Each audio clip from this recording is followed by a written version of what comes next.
زید اپنے والدین کے ساتھ رہتا ہے، اس کے 4 بھائی ہیں لیکن وہ الگ رہتے۔ زید کی بیوی زید پر زور ڈال رہی ہے کہ جس طرح دوسرے لوگ والدین سے الگ ہو کر رہ رہے ہیں، تم بھی والدین کے ساتھ مت رہو، ان کو چھوڑ کر کے الگ رہو۔ زید نے بیوی کی بات نہیں مانی، اس بات پر ناراض ہو کر بیوی میکے بیٹھ گئی ہے۔ ماں باپ کے ساتھ رہنا ضروری نہیں، ماں باپ کے ساتھ رہنا ضروری نہیں ہے، لیکن اگر ماں باپ کو ضرورت ہے تو اولاد میں سے کسی نہ کسی کو ماں باپ کے ساتھ رہنا چاہیے۔ بوڑھے ماں باپ ہیں، اب سب بچے چھوڑ کر کے الگ ہو جائیں گے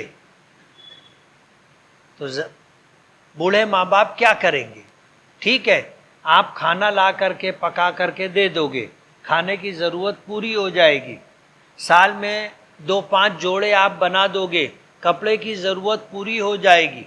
ماں باپ بیمار ہیں، آپ حکیم و ڈاکٹر کے پاس سے دوا لا کر کے ماں باپ کو دے سکتے ہو، لیکن بڑھاپے میں ماں باپ کو خدمت کے لیے ضرورت ہے، اس لیے کسی نہ کسی کو ماں باپ کے ساتھ رہنا پڑے گا، ان کو ایسے لاوارث نہیں چھوڑ سکتے۔ ہاں اگر وہ تندرست ہیں، تمہاری خدمت کی ان کو ضرورت نہیں ہے، تو ماں باپ کے ساتھ رہنا ضروری نہیں۔ ایک پہلو یہ ہے۔ دوسرا پہلو جو بیوی کہتی ہے ماں باپ کے ساتھ مت رہو، بیوی اس بات کا تقاضا نہیں کر سکتی۔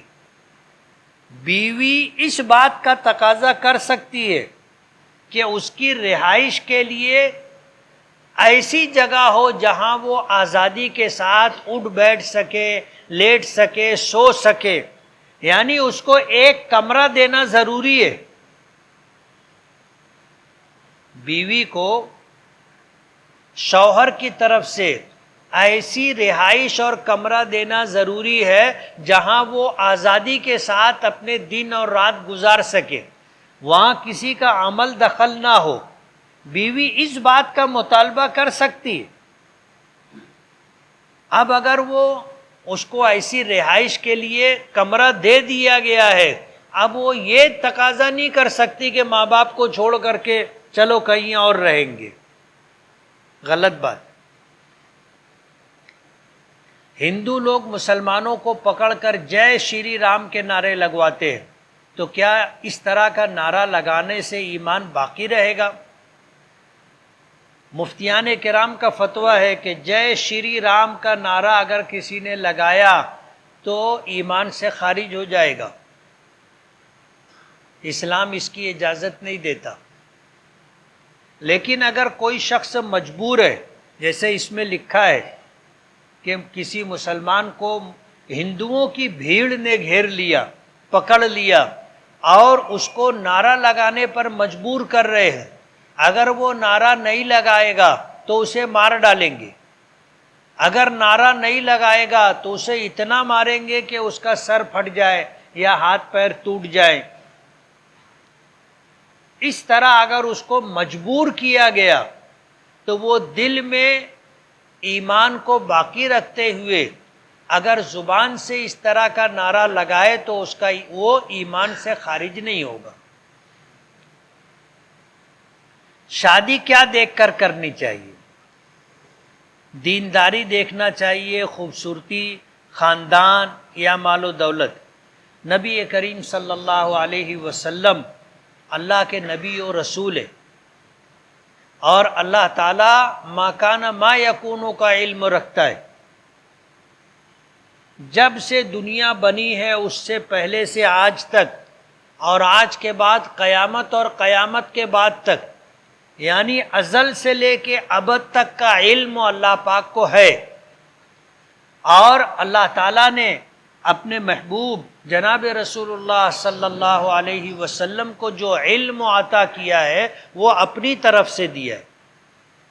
اور قرآن کریم میں اللہ نے اعلان کیا وَمَا يَنْتِقُ عَنِ الْهَوَىٰ ان ہوا الا وحی یوحا، کہ اللہ کا نبی اپنی طرف سے کچھ نہیں کہتا، جو کہتا ہے اللہ پاک کی طرف سے وحی آئی، علم ملا، اس پر اللہ کا نبی کہتا ہے۔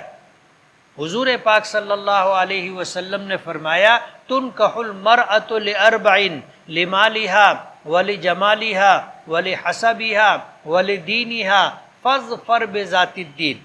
حضور نے فرمایا کہ دنیا میں عورتوں سے نکاح کرنے کے متعلق 4 چیزیں دنیا والے دیکھتے۔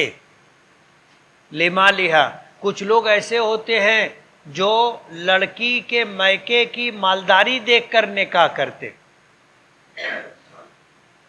کہ نکاح کریں گے، لمبا چوڑا جہیز آئے گا، اور جب باپ مرے گا تو میراث میں مال بھی ملے گا۔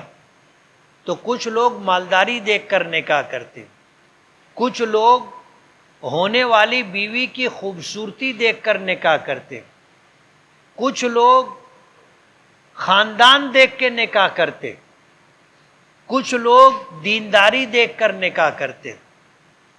حضور پاک صلی اللہ علیہ وسلم نے فرمایا فاظفر بذات الدین تربت یدک، کہ دینداری دیکھ کر نکاح کرو، خوشحال رہو گے، خوشگوار زندگی اللہ پاک عطا کریں گے۔ اس لیے کہ ہم میں سے ہر ایک کا نصیب و مقدر اللہ نے لکھ دیا ہے، جو اللہ نے ہمارے لیے مقدر فرما دیا ہم کو وہی ملے گا۔ اس لیے دینداری دیکھ کر نکاح کرو، حضور نے فرمایا تربت یداک، خوشحال رہو گے، خوشگوار زندگی ملے گی۔ توکل علی اللہ کیا ہے؟ توکل کے معنی آتے ہیں بھروسے کے، توکل کے معنی آتے ہیں بھروسہ کرنے کے۔ جو آدمی اللہ پاک پر بھروسہ کرتا ہے اللہ اس کی پوری پوری مدد کرتا ہے۔ زید کو غلط خیالات اور وسوسے آتے ہیں، ان خیالات اور وسوسوں سے زید گھبرا جاتا ہے، کوئی وظیفہ یا عمل بتائیں۔ اگر اس طرح وسوسے اور فاسد خیالات آتے ہیں تو دن و رات میں کسی ایک نماز کے بعد 25 مرتبہ قل ہو اللہ سورہ اخلاص ہر مرتبہ بسم اللہ کے ساتھ پڑھیں، یعنی 25 مرتبہ قل ہو اللہ کی سورت پڑھیں گے تو ہر مرتبہ بسم اللہ بھی پڑھیں گے، یعنی 25 مرتبہ بسم اللہ اور 25 مرتبہ قل ہو اللہ کی سورت مکمل پڑھیں گے، اپنے سینے پر دم کریں گے، انشاءاللہ وسوسہ آنا بند ہو جائے گا۔ ایک حافظ اپنے ساتھ اپنے خاندان کے 10 لوگوں کو جنت میں لے جا سکتا ہے کیا؟ حدیث پاک میں یہ چیز ملتی ہے۔ نبی کریم صلی اللہ علیہ وسلم سے حضرت علی رضی اللہ تعالی عنہ نے روایت کیا ہے، یہ روایت ترمذی شریف میں بھی ہے، ابن ماجہ شریف میں بھی ہے اور مسند احمد میں بھی ہے، کہ ایک ایسا شخص جس نے قرآن پاک کو پڑھا اور پھر مکمل قرآن پاک کو اس نے یاد کیا، اس کے حلال کو حلال جانا، حرام کو حرام جانا، اس طرح اس نے زندگی گزاری، تو کل قیامت کے دن اللہ پاک اس کو یہ حق دیں گے کہ وہ اپنے خاندان کے 10 ایسے افراد جو اپنی بدعمالیوں کی وجہ سے جہنم کے مستحق ہوں گے، حافظ قرآن سفارش کرے گا، اللہ حافظ قرآن کی سفارش قبول کر کے 10 لوگوں کی بخشش فرمائے گا۔ اس لیے یہ بات صحیح ہے، خود حافظ بنو، خود حافظ نہیں بن سکتے، اپنے بچوں کو حافظ بناؤ، بچیوں کو حافظ بناؤ، بچوں کے بچوں کو، بچیوں کے بچوں کو حافظ بناؤ، یعنی اپنے پوتی پوتے نواسی نواسوں کو حافظ بناؤ، انشاءاللہ یہ جنت میں لے کر کے جائیں گے۔ 200 کا کوپن لیے بعد میں 3600 روپے کوپن میں جو سامان نکلا اس کا پیسہ 3600 روپیہ معلوم نہیں تھا کہ اسکیم ہے، اس لیے لے لیے. اب اس سامان کا کیا کرنا ہے؟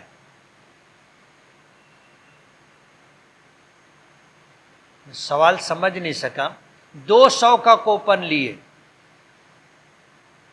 اگر صرف کوپن لیے ہیں 200 روپے کا، بعد میں 3600 روپے کے کوپن میں یا تو آدمی 200 کا کوپن لے گا یا 3600 کا کوپن لے گا، دونوں میں سے تو ایک ہی ہوگا نا.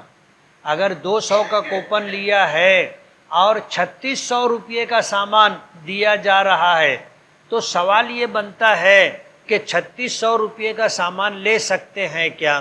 اگر دکاندار دے رہا ہے، آپ کو کوئی کمپنی دے رہی ہے کہ آپ 200 روپے کا کوپن لو، ہم آپ کو 3600 روپے کا سامان دیں گے، وہ دے رہا ہے تو آپ لے سکتے ہو. نفس کو کیسے کنٹرول کریں؟ اللہ کی بارگاہ میں پیشی اور سوال و جواب کا احساس ہونا چاہیے کہ آج اگر میں کوئی غلط کام کروں گا، کل اللہ تعالیٰ پوچھیں گے تو مجھ کو جواب دینا پڑے گا، جھوٹ تو نہیں بول سکیں گے. نماز سے پہلے طہارت کیا، وضو کر کے نماز پڑھنے لگا، پھر شک ہوا کہ قطرہ آیا، اکثر ایسا ہوتا ہے، تو کیا نماز توڑ دینی چاہیے؟ دیکھو، ایک ہے شک اور ایک ہے یقین. آپ نے وضو کیا، وضو کرنے کے بعد نماز میں یا نماز کے بغیر آپ کو ایسا شک ہوا کہ قطرہ آیا تو آپ چیک کر لو، واپس استنجا خانے میں چلے جاؤ، چیک کرو کہ قطرہ آیا ہے کہ نہیں آیا ہے. اگر قطرہ نہیں آیا ہے تو ظاہر بات ہے شک سے وضو نہیں ٹوٹتا، لیکن اگر واقعی قطرہ آیا ہے تو وضو ٹوٹ جائے گا. شک کا اعتبار نہیں ہے، شک کا اعتبار نہیں. شیطان کیا کرتا ہے کہ وسوسہ ڈالتا ہے، اور کبھی ایسا لگتا ہے کہ قطرہ آیا لیکن قطرہ آتا نہیں، تو وسوسے اور شک سے وضو نہیں ٹوٹتا، اس لیے نماز نہیں توڑی جائے گی. میری دکان میں ہم 2 لوگ پارٹنر ہیں. دکان لینے کے وقت یہ طے ہوا تھا کہ دکان کا کرایہ ہم دونوں اپنی جیب سے دیں گے، دکان کی آمدنی سے نہیں.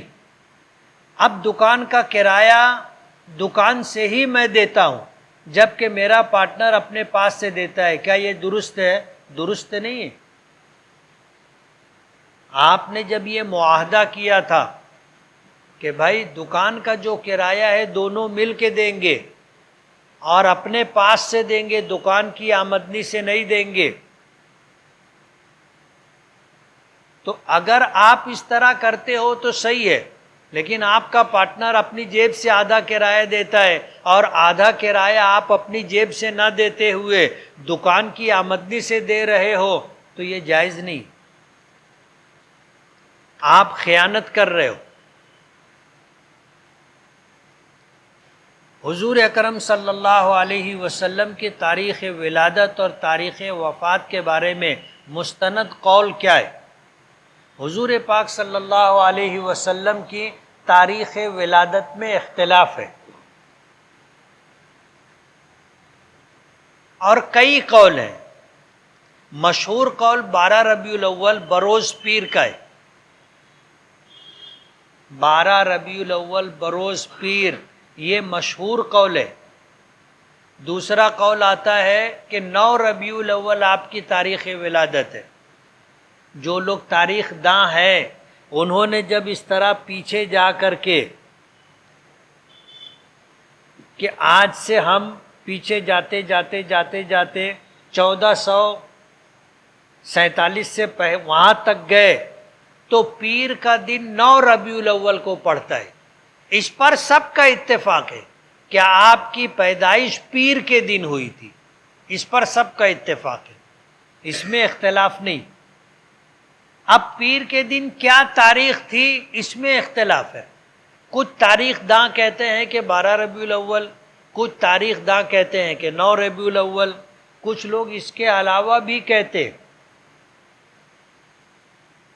اور تاریخ وفات پر سب کا اتفاق ہے کہ 12 ربیع الاول بروز پیر کو آپ کی وفات ہوئی تھی. جس وقت اللہ کے نبی صلی اللہ علیہ وسلم کی ولادت ہوئی تھی تو کچھ حیرت انگیز معاملات پیش آئے تھے، مگر دنیا والوں کو یہ نہیں معلوم تھا کہ یہ مستقبل میں اللہ کے نبی ہوں گے. اس لیے تاریخ ولادت کے سلسلے میں اختلاف ہے، تاریخ وفات کے سلسلے میں سب کا اتفاق. مدینہ منورہ میں روضہ اقدس سے حضور اکرم صلی اللہ علیہ وسلم کے جسد مبارک کو چوری کرنے کی کوشش کا مشہور واقعہ بیان کیا جاتا ہے. کیا یہ واقعہ تاریخی طور پر صحیح اور مستند ہے؟ صحیح اور مستند. عیسائیوں نے نبی کریم صلی اللہ علیہ وسلم کے جسم مبارک کو آپ کی قبر مبارک سے نکال کر لے جانے کی ایک سازش کی تھی، اور ان کا پروگرام یہ تھا کہ جب جسم مبارک نکال کے لے جائیں گے تو اس کے بعد پھر یہ مطالبہ کریں گے کہ اگر تمہارے نبی واقعی اللہ کے نبی تھے تو ان کا جسم مبارک موجود ہوگا. قبر کھود کر کے دیکھو، اور جب قبر مبارک کھول کر کے دیکھی جائے گی تو آپ کا جسم مبارک نہیں ہوگا. تو یہ ہوگا کہ اگر یہ اللہ کے نبی ہوتے تو جیسے تھے ویسے ہی رہتے، اب تو ہے ہی نہیں. تو لوگوں کا ایمان متزلزل ہو جائے گا، اور اس طرح مسلمانوں کو ہم گمراہ کر سکیں گے، ایمان سے محروم کر سکیں گے. سلطان نور الدین زنگی رحمۃ اللہ علیہ مصر کے حاکم تھے. عیسائیوں نے 2 لوگوں کو مسلمانوں کے بھیس میں مدینہ منورہ بھیجا کہ تم جاؤ اور یہ کام کرو، مسلمانوں کے نبی حضرت محمد صلی اللہ علیہ وسلم کے جسم مبارک کو ان کی قبر سے نکال کر کے لاؤ. یہ لوگ آئے مدینہ منورہ، اور مدینہ منورہ آ کر کے انہوں نے وہاں پر مکان لیا اور رہنے لگے. اور اہل مدینہ کو یہ جھانسا دیا کہ یہ اللہ کے ولی ہیں، سچے پکے مسلمان ہیں، رات بھر اللہ کی عبادت کرتے اور دن بھر آرام کرتے. اور انہوں نے معمول یہ بنایا تھا کہ اہل مدینہ میں غریبوں کی مدد کرتے تھے اور مالداروں کو بھی ہدیہ اور بخشش دیا کرتے تھے. اس طرح ان کا معمول تھا. تو مدینے کے لوگ ان سے مانوس ہو گئے تھے، اور اہل مدینہ میں ان کی بڑی عزت احترام کا معاملہ تھا. جب کہ یہ لوگ روضہ مبارک کے قریب مکان لے کر کے رات میں کھدائی کرتے تھے اور مٹی نکال کے لے جا کر جنت البقیع میں ڈال دیتے تھے. جب یہ کھودتے کھودتے سرنگ بناتے بناتے قبر مبارک کے قریب پہنچ گئے تو حضور پاک صلی اللہ علیہ وسلم نے خواب میں آ کر سلطان نور الدین زنگی رحمۃ اللہ علیہ کو اس بات کی اطلاع دی، اور ان دونوں کی تصویر بتائی کہ مجھے ان دونوں سے بچاؤ. اور یہ خواب ایک دن دیکھا، پھر دوسرے دن دیکھا، پھر تیسرے دن دیکھا. سلطان نور الدین زنگی پریشان ہو گیا، کیا کرے. اس نے اس وقت کے قاضی، مفتیان کرام، علماء کرام کو بلایا، مشورہ کیا، اپنا خواب بتایا. تو جو قاضی وقت تھے انہوں نے تنہائی میں یہ بات بتائی کہ میں نے بھی یہ خواب دیکھا ہے. اب پریشان ہو گئے کیا کرنا چاہیے. اسی وقت سفر کا پروگرام بنا اور سلطان نور الدین زنگی مصر سے چل کر کے مدینہ منورہ آئے اور آ کر کے وہاں انہوں نے اعلان کیا کہ تمام اہل مدینہ کی دعوت، اور انتظام ایسا کیا کہ ایک طرف سے لوگ آئیں اور دوسری طرف سے نکلیں، اور ایک دروازے پر سلطان نور الدین زنگی خود کھڑے رہے، ہر آنے والے کو غور سے دیکھتے تھے. حضور نے جو شبیہ، جو تصویر بتائی تھی دیکھتے رہے. سارے مدینے کے لوگ آئے، کھانا کھا کر کے اپنا ہدیہ، اپنا تحفہ لے کر کے گئے، لیکن وہ دونوں شکل نظر نہیں آئی. تو پھر معلوم کیا کوئی باقی تو نہیں رہ گیا ہے. تو بتایا گیا کہ کوئی باقی نہیں ہے، لیکن جب تحقیق کی گئی تو یہ بات سامنے آئی. کچھ لوگوں نے بتایا کہ بھائی 2 لوگ رہ گئے ہیں جو بڑے دیندار، بڑے متقی، بڑے پرہیزگار اور اہل مدینہ کی بڑی خدمت کرنے والے، وہ کہیں آتے جاتے نہیں ہیں. تو سلطان نور الدین زنگی نے کہا کہ وہ نہیں آتے تو مجھے لے کے چلو ان کے پاس، میں چلتا ہوں، میں ان سے ملاقات کروں گا. میری طرف سے دعوت ہے تو کھانا ان کے گھر پہنچا دیتے ہیں. جب ان کے ٹھکانے پر گئے تو وہی دونوں نکلے جن کی شبیہ، جن کی تصویر حضور پاک صلی اللہ علیہ وسلم نے بتائی تھی. حکم دیا دونوں کو گرفتار کر لیا جائے. اب بادشاہ وقت کا حکم تھا، اہل مدینہ پریشان ہو گئے اور کہنے لگے کہ یہ بڑے اچھے لوگ ہیں، ان سے ہم کو کوئی تکلیف نہیں، یہ کسی کے لینے دینے میں نہیں رہتے، یہ اپنے ٹھکانے سے نکلتے بھی نہیں ہیں، رات بھر اللہ کی عبادت کرتے ہیں اور دن میں آرام کرتے. سلطان بھی پریشان تھا کہ کیا مسئلہ کیا ہے. اللہ کے رسول صلی اللہ علیہ وسلم نے کہا ہے کہ مجھے ان سے بچاؤ، تو ہے کیا؟ بہت تحقیق کی گئی، آخر میں پھر یہ ہوا کہ بھائی اب جو بچھائیت ہے زمین پر یہ اٹھا کے دیکھا جائے. اب وہاں سے جو ہے چٹائی ہٹائی گئی، نیچے جو دری بچھی ہوئی تھی وہ ہٹائی گئی، تو پھر نیچے لکڑی کا تختہ تھا وہ ہٹایا گیا، تو دیکھا کہ وہاں تو گڑھا ہے. اب جب روشنی لے کر گڑھے میں اترے تو دیکھا کہ وہاں سے ایک راستہ ہے جو قبر مبارک کی طرف گیا ہے، روضہ مبارک کی طرف گیا ہے. جب اس میں ذمہ دار لوگ گئے تو اتنی قریب پہنچ چکے تھے کہ ایک پیر نظر آنے لگا تھا.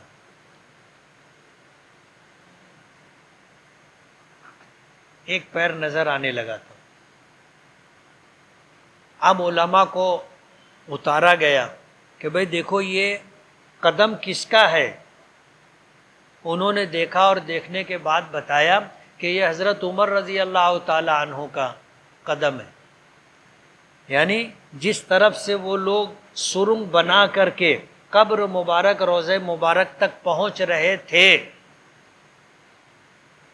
وہ مشرق کی طرف سے گئے تھے. تو اس طرف جیسے حضور کی قبر ہے، حضرت ابو بکر کی قبر ہے، حضرت عمر کی قبر ہے، تو پہلے حضرت عمر کی قبر، پھر حضرت ابو بکر کی قبر، پھر حضور کی قبر. تو وہ حضرت عمر کے جسم مبارک تک پہنچ گئے تھے، پیر نظر آنے لگا تھا. جب اہل مدینہ کو معلوم ہوا تو پھر یہ ہوا کہ بھائی انہوں نے جو کچھ کیا ہے اس کی کیا سزا ہے وہ انہوں نے طے کیا اور ان کو پھانسی دے دی گئی. تحقیق کی گئی تو معلوم کیا گیا کہ ان کو عیسائی بادشاہوں نے بہت زیادہ مال و دولت دے کر کے ان کو اس سازش کے تحت مدینہ بھیجا تھا کہ مسلمانوں کے پیغمبر حضرت محمد صلی اللہ علیہ وسلم کے جسم مبارک کو ان کی قبر سے نکال کر کے لاؤ۔ یہ ایک مستند واقعہ ہے۔ اس کے بعد سلطان نور الدین زنگی رحمۃ اللہ علیہ نے قبر مبارک کے چاروں طرف اتنی گہری کھدائی کی کہ زمین سے پانی نکل آیا، اور پھر سیسا پگھلا کر کے وہ چاروں طرف سے اس کو بھر دیا گیا، تاکہ آگے کوئی نالائق شخص، کوئی کمینہ شخص اس طرح زمین کے اندر سے آپ کے قبر مبارک تک نہ پہنچ سکے۔ 100 افراد کی ایک کمیٹی ہے، ہر شخص 15 مہینے تک 5000 روپیہ جمع کرے گا۔ ہر ماہ قرعہ اندازی سے ایک شخص کو موٹر سائیکل دی جائے گی، جس شخص کا نام نکلے گا اس سے 15,000 روپے لے کر موٹر سائیکل دے دی جائے گی اور آگے کی قسطیں معاف کر دی جائیں گی۔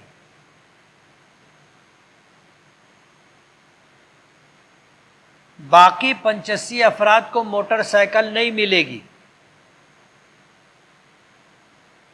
یعنی 15 لوگوں کو موٹر سائیکل دی جائے گی، اور کمیٹی کے اختتام پر ان کی جمع شدہ 75,000 روپے کی رقم میں سے 60,000 روپے بقیہ لوگوں کو واپس کیے جائیں گے، اور 15,000 روپے ہر ایک کے پیسوں میں سے اخراجات کے نام پر کاٹ لیے جائیں گے۔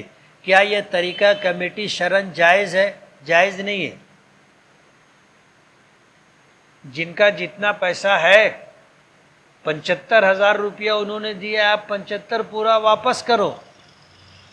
آپ ہر ایک کو 75,000 واپس نہیں کر رہے، بلکہ ہر ایک میں سے یعنی 100 لوگوں میں سے 15 لوگوں کو آپ موٹر سائیکل دے رہے، باقی 85 لوگوں کی کل رقم میں سے 15,000 روپے اخراجات کے نام پر کاٹ لے رہے، جائز نہیں۔ زید نے اپنی بیوی کو 11 سال پہلے طلاق دی تھی، اب یہ دونوں دوبارہ نکاح کرنا چاہتے ہیں تو بغیر حلالے کے نکاح ہو جائے گا؟ اگر ایک طلاق دی ہوگی یا 2 طلاق دی ہوگی تو نکاح کر کے دونوں ساتھ میں میاں بیوی کی حیثیت سے رہ سکتے ہیں، لیکن 11 سال پہلے اگر 3 طلاق دی تھی اور اس کی بیوی نے طلاق ملنے کے بعد کسی اور سے نکاح نہیں کیا، بیٹھی رہی، آج 11 سال کے بعد وہ شخص اگر بغیر حلالے کے اس سے نکاح کرنا چاہتا ہے تو یہ نکاح درست نہیں ہوگا۔ وہ عورت اپنے اس شوہر، سابق شوہر کے لیے بغیر حلالے کے حلال نہیں۔ 3 طلاق جس عورت کو دے دی جائے اس کے لیے حکم یہ ہے کہ وہ کسی اور شخص سے نکاح کرے، اپنے سابق شوہر سے نکاح نہیں کر سکتی۔ اب اگر اس نے کسی اور سے نکاح کر لیا، دوسرے شوہر کا انتقال ہو گیا یا اس نے طلاق دے دی، تو عدت گزار کر کے یہ عورت اگر پہلے شوہر سے نکاح کرنا چاہے تو کر سکتی، لیکن اگر بیوی نے دوسرا نکاح نہیں کیا تو وہ اپنے سابق شوہر سے نکاح نہیں کر سکتی۔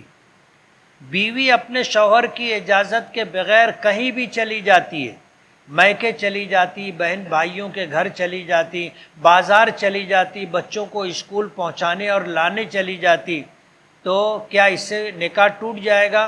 نکاح نہیں ٹوٹے گا۔ یہ بات اپنی جگہ کہ بیوی شوہر کی اجازت کے بغیر گھر سے کہیں باہر نہ جائے، یہ حکم شرعی ہے۔ اگر شوہر نے اجازت نہیں دی ہے تو بیوی شوہر کی اجازت کے بغیر گھر سے نکل کر کے کہیں نہیں جا سکتی۔ حضور پاک صلی اللہ علیہ وسلم کے زمانے میں ایک صحابی تھے، وہ کہیں جا رہے تھے سفر پر، تو انہوں نے بیوی کو کہا کہ گھر سے نکلنا نہیں، سفر میں چلے گئے، اس بیوی کا میکہ مدینہ منورہ ہی میں تھا. اس بیوی کے والد بیمار ہوئے. حضور پاک صلی اللہ علیہ وسلم تک انہوں نے پیغام بھیجا کہ اللہ کے رسول میرے شوہر نے گھر سے نکلنے سے منع کیا ہے اور وہ سفر پر چلے گئے. میرے والد کی طبیعت خراب ہے، کیا میں ان کی عیادت کے لیے، ملاقات کے لیے جا سکتی ہوں؟ تو حضور نے فرمایا کہ نہیں، تم نہیں جا سکتے. طبیعت اور زیادہ خراب ہو گئی. پھر انہوں نے پیغام بھیجا کہ اللہ کے رسول میرے والد کی طبیعت زیادہ خراب ہو گئی ہے، کیا میں جا سکتی ہوں؟ تو حضور نے فرمایا کہ اگر تمہارے والد کی طبیعت بہت زیادہ خراب ہے اور کوئی ان کی تیمارداری کرنے والا نہیں ہے تو تم جا سکتی ہو، مگر بہتر یہ ہے کہ تم مت جاؤ. وہ عورت رک گئی، نہیں گئی. پھر اس نے خبر دی کہ اللہ کے رسول میرے والد کا انتقال ہو گیا ہے، میں کیا ان کو دیکھنے کے لیے جا سکتی ہوں؟ تو حضور نے فرمایا جا سکتی ہو، مگر بہتر یہ ہے کہ تم مت جاؤ. یہ پیغام بھیج دیا. بعد میں نبی کریم صلی اللہ علیہ وسلم نے معلوم کرنا چاہا کہ یہ عورت اپنے والد کے انتقال کے بعد کیا گھر سے نکلی اور والد کو دیکھنے کے لیے گئی. تو صحابہ کرام نے بتایا کہ اللہ کے رسول اس عورت نے آپ کی بات پر عمل کیا، گھر پر رہی، اپنے والد کے جنازے انتقال پر دیکھنے بھی نہیں گئی. تو حضور پاک صلی اللہ علیہ وسلم نے فرمایا کہ اللہ نے تیری بھی مغفرت کر دی اور تیرے اس عمل کی وجہ سے تیرے مرحوم باپ کی بھی اللہ نے مغفرت کر دی. تو شوہر کی اجازت کے بغیر گھر سے نہیں نکلے گی، اور اگر شوہر نے اجازت دی ہے تو ٹھیک ہے. اجازت دو طرح کی ہوتی ہے. ایک اجازت صراحتاً ہوتی ہے کہ تم آؤ جاؤ کوئی بات نہیں، تو یہ صراحتاً اجازت ہے. اور ایک اجازت یہ ہوتی ہے کہ بیوی میکے چلی گئی، شوہر نے کوئی اعتراض نہیں کیا، بچوں کو اسکول پہنچانے، مدرسہ پہنچانے چلی گئی، لینے چلی گئی، بازار سے کچھ خریدنے چلی گئی، شوہر نے کوئی اعتراض نہیں کیا، خاموش رہا، تو یہ بھی اجازت ہے. عید الفطر اور عید الاضحیٰ دونوں میں زیادہ فضیلت کس تہوار کی ہے؟ دونوں تہوار یکساں ہیں اور دونوں کا پس منظر الگ ہے. عید الفطر کا پس منظر یہ ہے کہ آدمی مہینے بھر روزہ رکھتا ہے جو اللہ نے فرض کیا، مہینے بھر تراویح پڑھتا ہے جو نبی کریم صلی اللہ علیہ وسلم کی سنت ہے، اور جب چاند دکھتا ہے تو پھر اللہ نے خوشی منانے کا حکم دیا. اور خوشی اس طرح کہ ان دنوں میں روزہ نہیں رکھا جائے گا، روزہ رکھنا حرام ہے. عید الفطر کو روزہ رکھنا حرام ہے. عید الاضحیٰ اور پھر باسی، تواسی، چواسی، ایسے 5 دن سال میں روزہ رکھنا حرام ہے. یہ تو عید الفطر کا پس منظر ہے. اور عید الاضحیٰ کا پس منظر حضرت ابراہیم و اسماعیل علی نبینا علیہم الصلاۃ والسلام نے اللہ کے حکموں کی تعمیل میں بیٹے نے قربانی پیش کی اور باپ نے قربانی کی، اس کا پس منظر. دونوں کی اپنی اپنی فضیلت ہے، دونوں یکساں حکم رکھتے ہیں. میرا بھائی کام برابر کرتا ہے، گھر میں پیسہ بھی برابر دیتا ہے، لیکن نشہ کرتا ہے اور گھر کا برتن استعمال کرتا ہے، تو کیا ہمیں اس کی وجہ سے گھر میں بے برکتی آئے گی؟ اور اس کی کمائی کا پیسہ استعمال کرنا کیسا ہے؟ جائز ہے. شراب پینا، نشہ کرنا اس کا اپنا عمل ہے. جب وہ جائز کام کر رہا ہے تو جو کمائی ہے وہ جائز ہے. گھر میں لا کر کے دے رہا ہے تو اس کی کمائی کھانا جائز ہے، اور گھر میں وہ اگر برتن کپڑا استعمال کرتا ہے، مکان استعمال کرتا ہے، کر سکتا ہے، لیکن وہ شراب پیتا ہے، اس کا گناہ اس کو ہوگا۔ تم یہ نہیں پوچھے کہ ایک بھائی نماز نہیں پڑھتا ہے،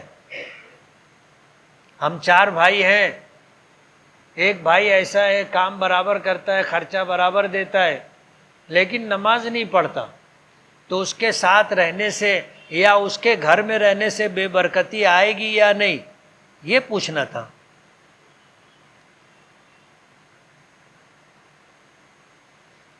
ایک واقعہ آپ کو سناؤں۔ ہم لوگ بمبئی میں تھے،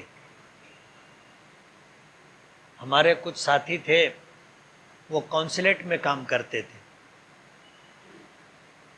تو جہاں کے کونسلیٹ میں کام کرتے تھے غالباً سعودی عرب، کوئی بڑا آدمی آ رہا تھا، تو اس کو ریسیو کرنے کے لیے ایئرپورٹ گئے، وہاں گئے، وہ آیا، اس کو گاڑی میں لیے اور ہوٹل میں کمرہ بک تھا، لے کر کے اس نے آتے ہی فوراً کہا کہ بھائی مجھے وضو کرنا ہے، نماز پڑھنی۔ اہل عرب نماز کا بہت اہتمام کرتے، اس نے فوراً وضو کیا، مصلی بچھایا، نماز پڑھی، نماز سے فارغ ہو گیا، اس نے فون اٹھایا، نیچے شراب کا آرڈر دیا، شراب منگوائی۔ اب جو مالیگاؤں کے لوگ تھے جو اس کو ایئرپورٹ لینے گئے تھے، لے کر کے آئے تھے اور روم تک اس کو پہنچائے، وہ سب بہت حیران تھے، یار یہ تو آتے ہی فوراً اس نے وضو کیا، نماز پڑھی کہ نماز قضا ہو جائے گی، اور اب اس کے بعد شراب منگوا رہا ہے۔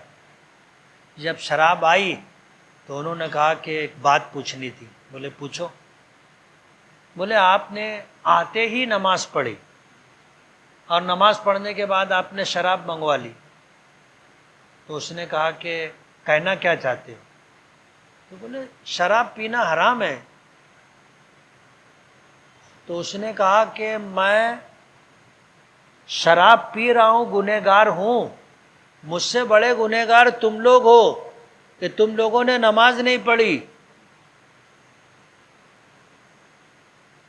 میں شراب پی رہا ہوں، میں گنہگار ہوں، لیکن تم لوگوں نے نماز نہیں پڑھی، تمہاری نماز قضا ہو گئی، یہ شراب پینے سے بڑا گناہ ہے۔ تو سب کی سٹی گم ہو گئی نا۔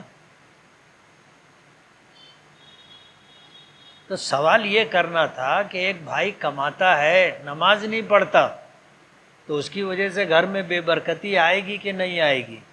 آئے گی۔ زید کام کرتا ہے بندی پگار پر، اور کام پر لگنے سے پہلے یہ بات طے ہوئی تھی کہ 1-2 دن اگر کارخانہ بند رہے گا تو پگار کاٹی نہیں جائے گی، مگر سیٹھ بعد میں پگار کاٹ کر کے پیسہ دے رہا ہے، تو ایسا کرنا درست نہیں ہے۔ اگر یہ معاملہ طے ہو گیا تھا کہ بند کی پگار کاٹی نہیں جائے گی تو سیٹھ کے لیے پگار کاٹنا جائز نہیں۔ میں اکثر نماز میں رکعت کی تعداد بھول جاتا ہوں، دھیان نہیں رہتا کہ کتنی ہوئی، میں کیا کروں؟ دیکھو نماز میں رکعتوں کی تعداد کے متعلق اگر شک ہو جائے تو یہ دیکھا جائے گا کہ پہلی مرتبہ شک ہوا ہے یا جیسا لکھا ہے کہ اکثر شک ہوتا رہتا ہے۔ مسئلہ یہ ہے کہ اگر پہلی مرتبہ شک ہوا ہے تو نماز توڑ دیں گے، شروع سے نماز پڑھیں گے۔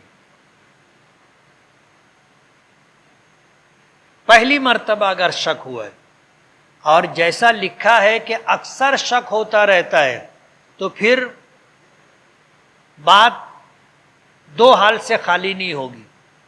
جس کو شک ہوا ہے اس کا غالب گمان کیا ہے؟ جیسے شک ہو گیا کہ 3 رکعت ہوئی کہ 4 رکعت ہوئی، اگر اس نے غور کیا اور اس کا غالب گمان یہ ہے کہ 3 رکعت ہوئی ہے، تو وہ 1 رکعت اور پڑھے گا، آخر میں سجدہ سہو کر کے سلام پھیرے گا۔ اگر اس کو غالب گمان یہ ہے کہ 4 رکعت ہوئی ہے، غالب گمان یہ ہے کہ 4 رکعت ہوئی ہے، تو وہ نماز مکمل کرے گا، سلام پھیر دے گا، سجدہ سہو کی ضرورت نہیں۔ اور اگر اس کا غالب گمان نہیں ہے، یعنی کچھ سمجھ میں نہیں آ رہا ہے کہ 3 کے 4 3 کے 4 مخمسے میں ہے، تو پھر علماء نے لکھا ہے کہ وہ کم پر عمل کرے گا۔ جیسے 3 اور 4 میں شک ہے تو 3 مان کر کے 1 رکعت اور پڑھے گا، سجدہ سہو کرے گا، سلام پھیرے گا، کم پر عمل کرے گا۔ مجھے کسی نے دعوت دی اور مجھے پتہ نہیں ہے کہ اس کی کمائی حلال ہے یا حرام، تو میں کیا کروں؟ بلا وجہ کسی کے متعلق شک شبہ نہیں کرنا چاہیے، یہ بات شریعت کے مزاج کے خلاف ہے۔ ہاں، اگر کسی شخص کے متعلق ہمیں معلوم ہے کہ اس کی آمدنی حرام ہے تو اس کے یہاں کھانا پینا درست نہیں، لیکن ایسے تو سبھی لوگ، اکثر لوگ نکلیں گے جن کی آمدنی کے ذرائع ہمیں معلوم نہیں ہے۔ اب ہر ایک کے بارے میں ہم تحقیق کریں کہ کیا کاروبار ہے، آمدنی کیسی ہے، یہ شریعت کے مزاج کے خلاف ہے۔ نبی کریم صلی اللہ علیہ وسلم سفر میں تھے، حضرت کچھ صحابہ کرام ایسے تھے کہ جو آگے آگے چل رہے تھے۔ اب نماز کا وقت ہو گیا، پانی تلاش کیا جا رہا تھا، آگے چل کے ایک جگہ پانی جمع ہوا ملا، کچھ صحابہ کرام گئے، وہاں پہ کچھ چرواہے تھے، ان کو بلایا، اب بلا کر کے پوچھا کہ یہ پانی پاک ہے یا ناپاک ہے۔ حضرت عمر رضی اللہ تعالیٰ عنہ پہنچ گئے، اعلان کیا بتانا مت، چرواہوں کو منع کیا کہ بتانا مت، پانی ہے، اب ہم پانی دیکھ کے خود فیصلہ کریں گے نا کہ پانی کا رنگ بدلا ہے یا پانی میں بدبو آ رہی ہے یا پانی کا مزہ بدلا ہے تو ناپاکی کا حکم ہوگا، اور اگر پانی کا رنگ نہیں بدلا، پانی میں بدبو نہیں ہے، پانی کا مزہ نہیں بدلا، تب بلا وجہ یہ سوچنا کہ جانور پانی پینے آتے ہیں پیشاب بھی کرتے ہوں گے، ہو سکتا ہے نا، اس کا اعتبار نہیں۔ اس لیے ہر ایک کے بارے میں یہ تحقیق کرنا کہ اس کا کیا ہے۔ ہاں، جن کے بارے میں معلوم ہے کہ ان کی آمدنی کے ذرائع ناجائز اور حرام ہے، وہاں کھانا نہیں کھائیں گے۔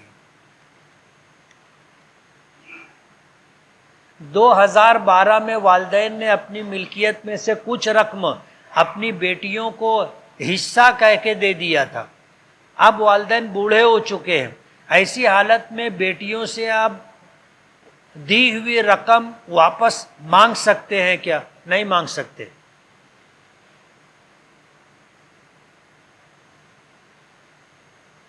اپنے قریبی رشتہ دار، آپ نے اگر ان کو کوئی ہدیہ، کوئی بخشش، کوئی تحفہ دے دیا، واپس نہیں مانگ سکتے، دے دیا دے دیا۔ غیر مسلم عورت کا بچہ تھا، ماں مر گئی، تو کیا اس غیر مسلم بچے کو مسلمان عورت دودھ پلا سکتی ہے؟ پلا سکتی ہے۔ نماز پڑھتے وقت کان میں ہیڈ فون لگا ہوا ہو اور نماز پڑھی جا رہی ہے تو نماز ہو جائے گی؟ ہو جائے گی۔ جیسے پین لگا ہوا ہے تو نماز ہو جائے گی، ایسے ہیڈ فون لگا ہوا ہے تو نماز ہو جائے گی، چشمہ پہنے ہوئے ہے تو نماز ہو جائے گی۔